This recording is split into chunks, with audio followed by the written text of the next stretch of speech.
Bonsoir et merci de nous ouvrir vos portes pour une rencontre exceptionnelle, une rencontre qui a déjà changé des millions de vies et peut-être la vôtre ce soir.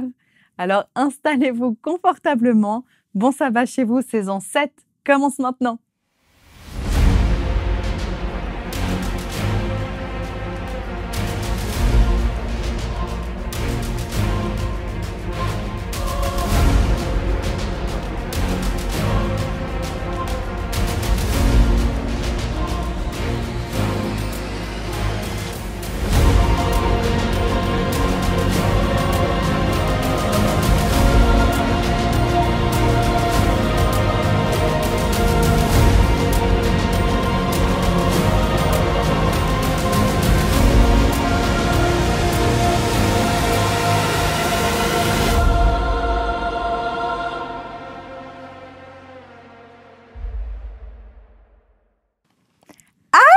Mais vous êtes déjà là? Mais c'est déjà la rentrée? Mais oui, le temps passe si vite.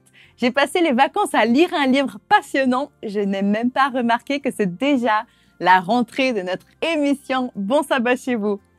Bon bienvenue à tous. J'espère que vous avez passé un bel été. C'est aujourd'hui le début de la nouvelle saison de Bon sabbat chez vous.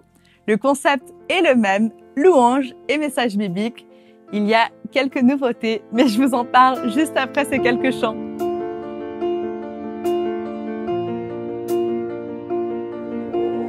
Tes voix dans ma tête ne cessent de me dire que je ne suis rien.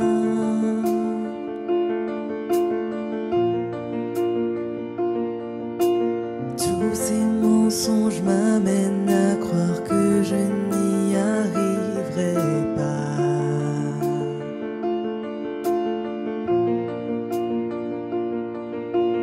Ma vie ne se résume-t-elle qu'à des moments de haut, de bas?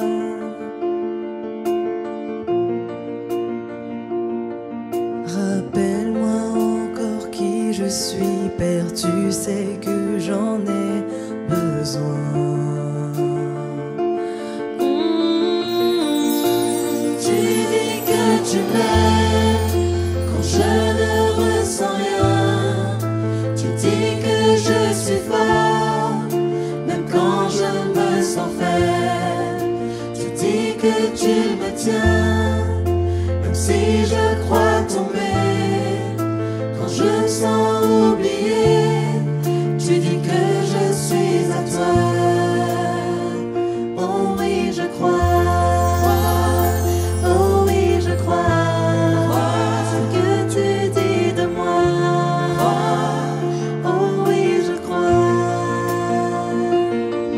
La seule chose qui compte à présent, c'est ce que tu penses de moi.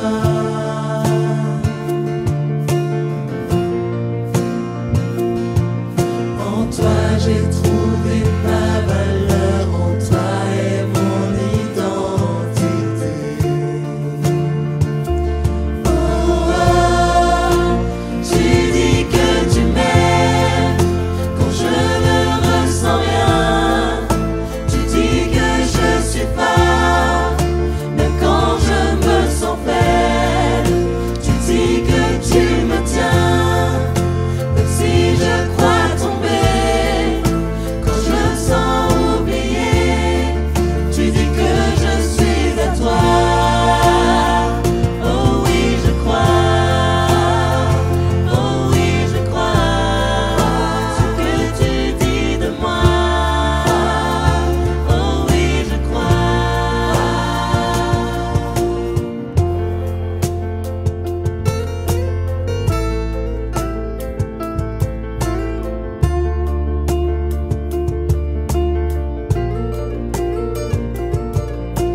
Tout ce que j'ai maintenant, c'est là je dépose à tes pieds.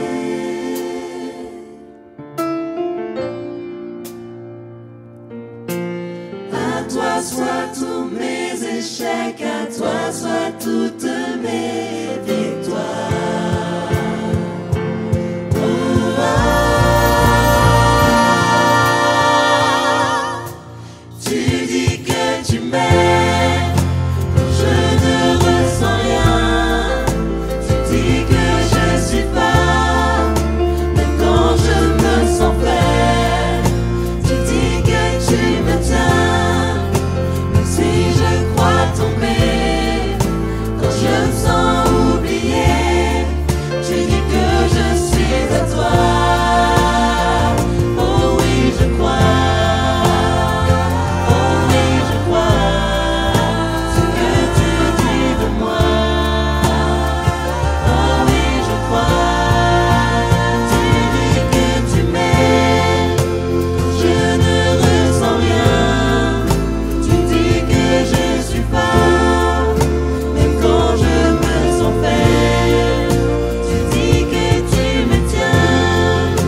Nous entamons donc ce soir la 7e saison de Bon Sabbat chez vous. Comme d'habitude, nous allons ensemble chanter, prier et étudier des textes de la Bible liés par un même thème. Pendant les prochains mois, nous allons nous pencher sur des rencontres exceptionnelles entre des hommes et des femmes et Jésus. D'où le nom de cette nouvelle saison très explicite, Rencontre avec Jésus. La nouveauté, c'est que cette saison est inspirée de l'ouvrage Rencontres décisives, écrit par le pasteur Roberto Badenas. En fait, il a écrit 3 livres sur le sujet et en titre des enseignements qui sont utiles pour faire grandir notre foi, aujourd'hui encore. En suivant le concept de ces livres, Bon Sabbat chez vous racontera chaque semaine la rencontre particulière d'un personnage biblique avec Jésus, pour nous amener à rencontrer nous-mêmes un peu plus personnellement le Christ chaque vendredi soir. Et pour lancer cette nouvelle saison, qui de mieux que l'auteur lui-même de ce livre inspirant? C'est donc avec grand plaisir que je laisse la parole au pasteur Badenas.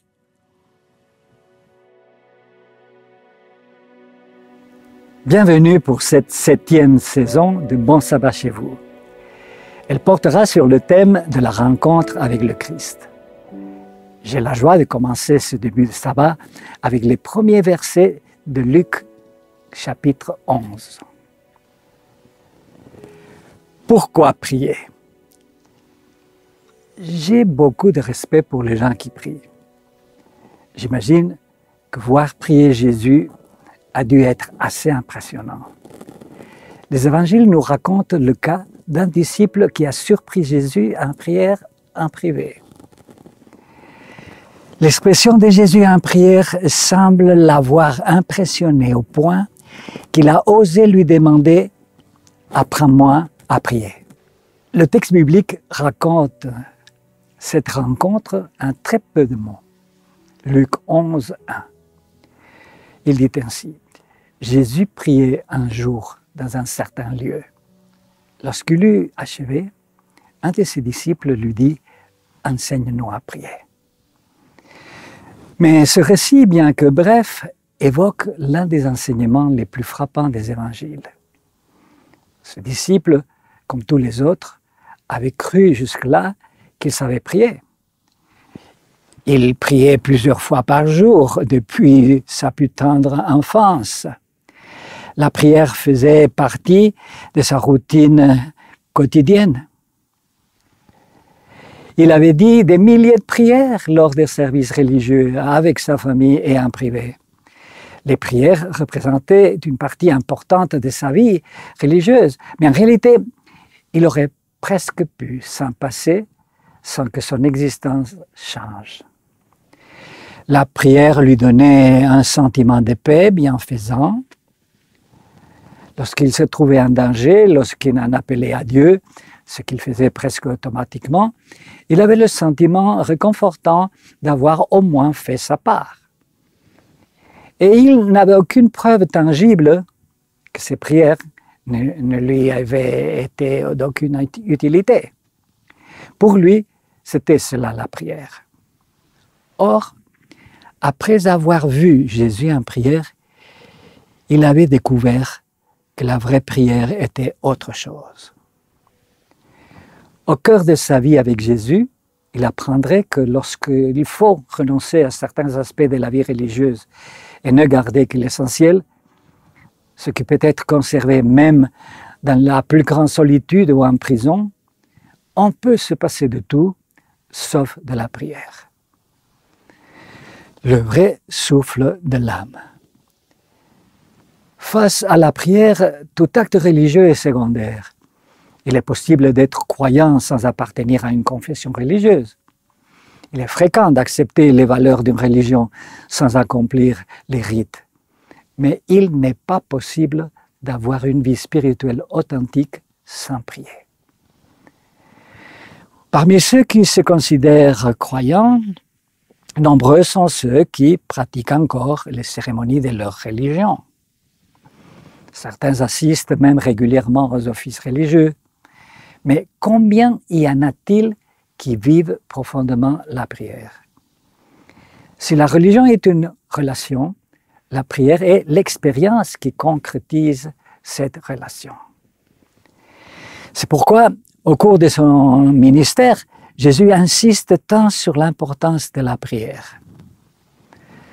Son but principal est de nous mettre en contact avec Dieu. Formulé ainsi, cela semble très élémentaire, mais c'est l'essentiel. Parce que si cette communication n'a pas lieu, la prière reste une formule, une routine, rien d'autre. Cette pratique reste bonne dans son intention, mais n'atteint pas sa finalité, qui est de nous ouvrir à l'écoute de Dieu, à un échange cœur à cœur avec lui.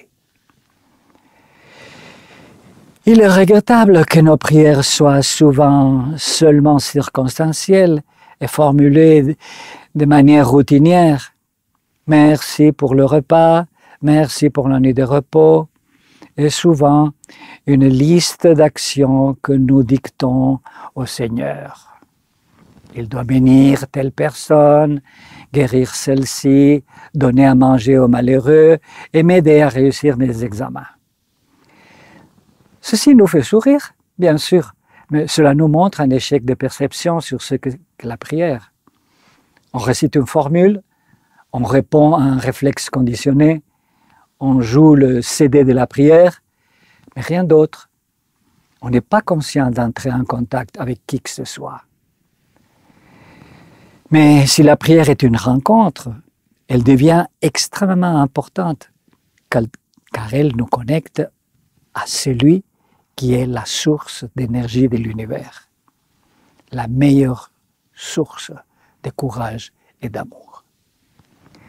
Car prier, c'est reconnaître que je ne suis pas le centre de mon monde, que le centre de mon existence est infiniment au-dessus de moi, mais en même temps, si proche que je peux entrer en contact avec lui à tout moment. Ainsi, prier, c'est reconnaître que j'ai accès à une qualité de vie illimitée, qui est à un pas, à une prière de ma réalité personnelle, si souvent médiocre, toujours si petite et pourtant unique. La personne qui n'a pas l'habitude de prier n'est pas consciente de ce qu'elle perd. Elle se prive tout simplement de sa dimension transcendante.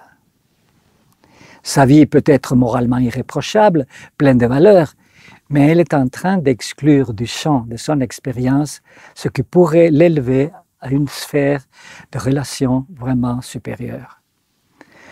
Alors, pourquoi ne cherchons-nous pas davantage à nous mettre à l'écoute de Dieu? Manque de temps, manque d'envie, quels sont nos problèmes? Imaginons un ami qui ne nous parle jamais, ou qui, à chaque fois qu'il le fait, perd le fil de la conversation, ou n'écoute pas ce que nous lui disons. Pourrions-nous le supporter longtemps? Or, cette attitude qui nous semble insupportable dans nos relations humaines nous semble normale dans notre relation avec Dieu. Nous oublions que la vraie prière est une rencontre. Elle est davantage communion que communication. Si nous étions conscients de cette réalité, la prière ne serait jamais routinière, précipitée ou forcée. Si nous nous rendions compte qu'à ces moments privilégiés, le Créateur de l'univers nous écoute et nous parle, notre vie spirituelle serait complètement transformée. L'une des découvertes les plus humiliantes, mais aussi les plus enrichissantes que j'ai faites en lisant les évangiles, c'est que certaines de mes prières étaient païennes. Oui, païennes. Les païens de l'Antiquité offraient des sacrifices et des supplications à leurs dieux pour leur demander de l'aide, pour les apaiser ou pour les faire changer d'attitude. Nos prières ne semblent-elles pas aussi parfois des grands efforts pour sensibiliser Dieu à des situations qui semblent ne pas l'affecter? Beaucoup de nos prières me semblent païennes parce qu'en plus, elles s'expriment dans l'impératif, comme une liste de commandes. Nous prions comme si nous devions changer Dieu. Nous demandons, nous supplions dans une tentative apparente de le pousser à agir, se le traiter comme des païens. En ce sens, certaines de nos prières peuvent même sembler offrandes saintes. Seigneur, daigne écouter tes enfants. Nous osons traiter Dieu, qui s'est littéralement tué pour venir à notre rencontre, que nous blessons sans cesse d'affronts et de refus, comme s'il était un tyran lointain, qui ne peut être tiré de son indifférence qu'à force de supplications. Nous te prions pour la paix dans le monde, comme s'il était nécessaire d'éveiller l'intérêt divin pour la paix, alors qu'il s'efforce depuis des millénaires de nous convaincre de la stupidité de nos guerres. Si nous enregistrions certaines de nos prières et les analysions froidement, elles nous donneraient l'impression que nous sommes meilleurs que Dieu. Seigneur, aie pitié des enfants qui souffrent, aie pitié des pauvres et des nécessiteux. En fait, nous lui disons d'être plus humain, qu'il réagisse et qu'il agisse, comme s'il était le grand obstacle à ce que les choses fonctionnent mieux. Parce que comparé à nous, il semblerait manquer de sensibilité. C'est-à-dire que lorsqu'un petit rayon de l'amour infini de Dieu, de sa terrible souffrance pour les misères de ce monde, nous parvient enfin et nous émeut, nous courons avec notre découverte et lui disons « Seigneur, faites quelque chose pour ces misérables ». Dans notre inconscience, nous lui demandons d'intervenir à notre place. Parce qu'il est beaucoup plus facile de dire « Seigneur, souviens-toi des pauvres » que de faire quelque chose en leur faveur.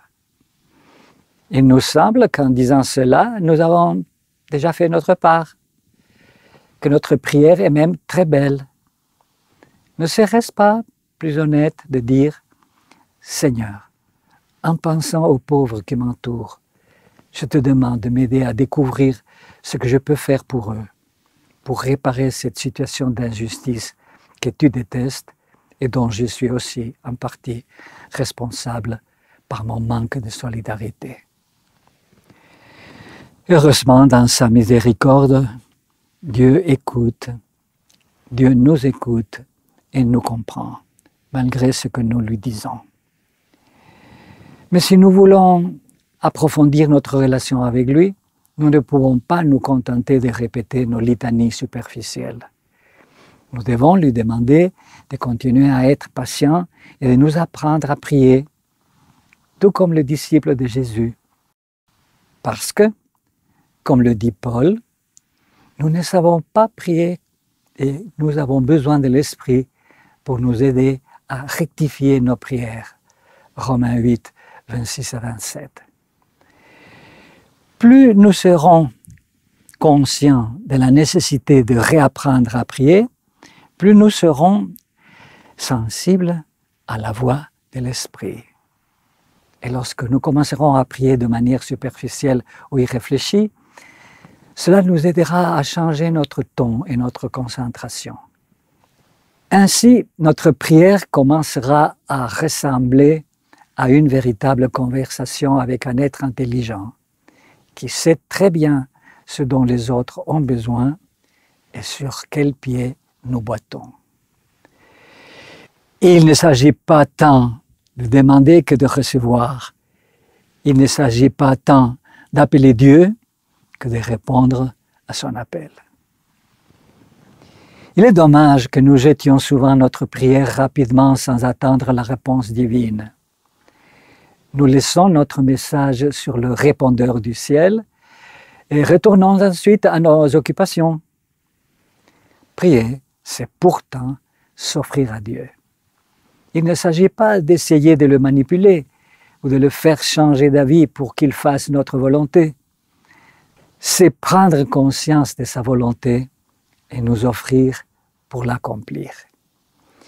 Une des prières qui m'a le plus impressionné est celle d'un vieil homme qui disait tout simplement « Seigneur, me voici. Je suis là. montre-moi ce que je peux faire et ce que tu attends de moi aujourd'hui. De notre réveil, nous pouvons prendre conscience que nous sommes vivants. Remercier pour ce jour nouveau.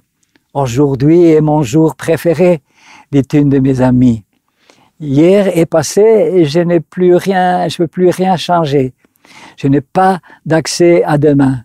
Aujourd'hui est le seul moment où je peux demander à Dieu de me guider par son esprit pour en faire un temps beau et bon dans la reconnaissance.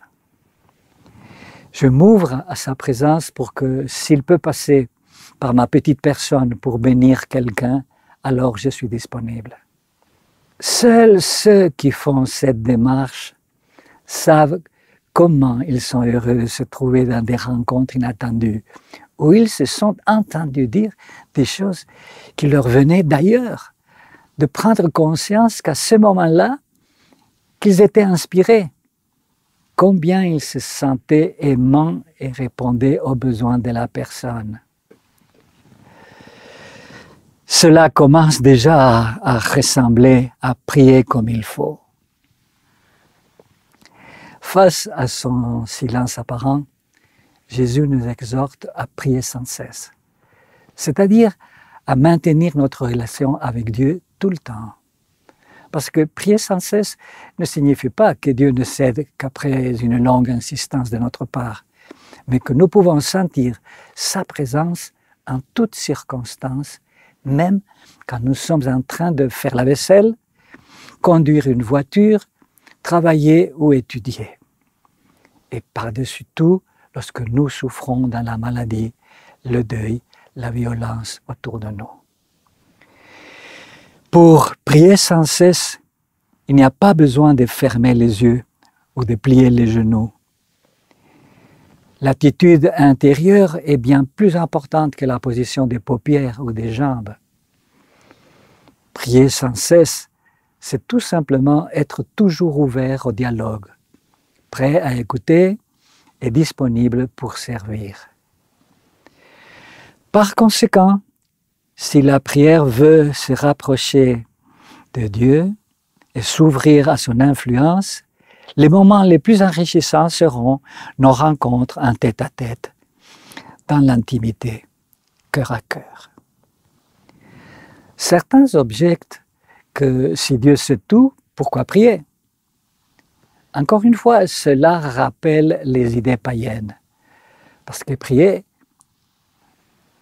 n'est pas informer, c'est moins informer que partager.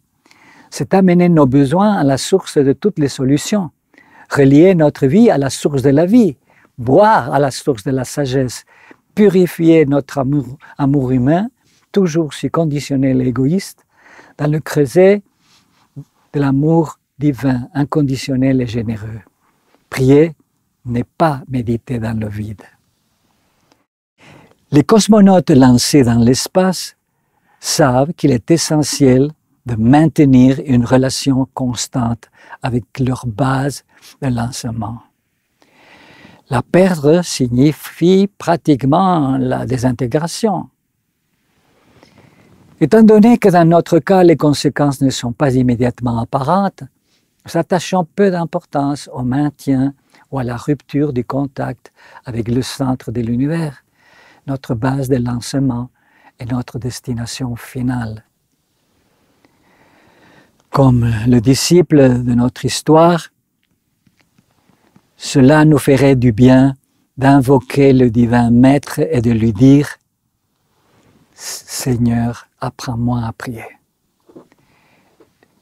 Aide-moi à vivre en relation avec toi. Apprends-moi à voir combien j'ai besoin de cette rencontre constante pour recharger mes batteries de force, de joie, d'amour, afin que ma vie, au contact avec la tienne, soit de plus en plus pleine et de plus en plus sereine. Bon sabbat chez vous.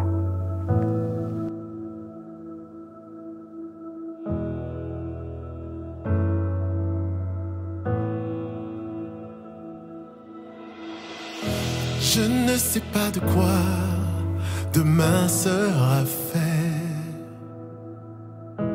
je suis certain que tu m'y attends déjà. Je ne connais pas toutes les lignes de ton projet, mais je sais qu'il s'accomplira. À chaque nouveau matin, c'est nouvelle bonté. À chaque nouveau défi, c'est nouvelle grâce. Tu n'es pas du genre à laisser tomber, et tu ne vas pas commencer avec moi.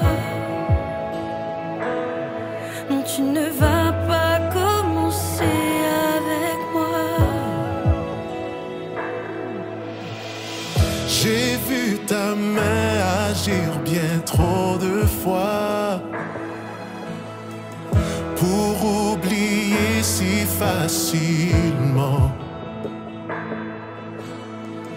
Tu m'as conduit de victoire en victoire. Je n'oublierai pas facilement ta fidélité.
Je fixerai les yeux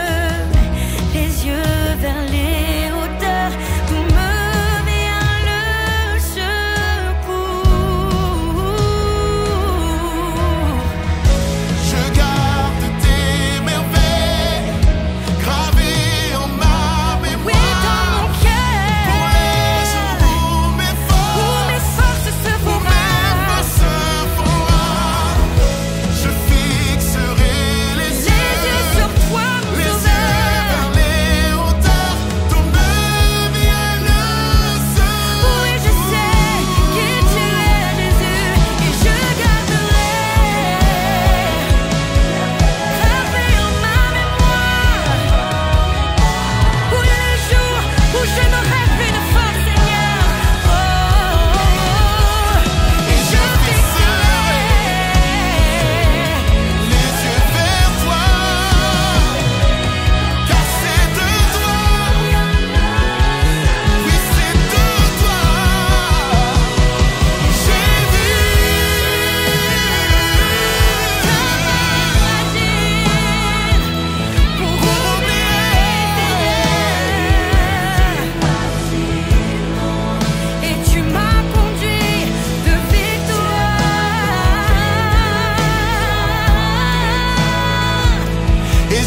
Seigneur, aujourd'hui,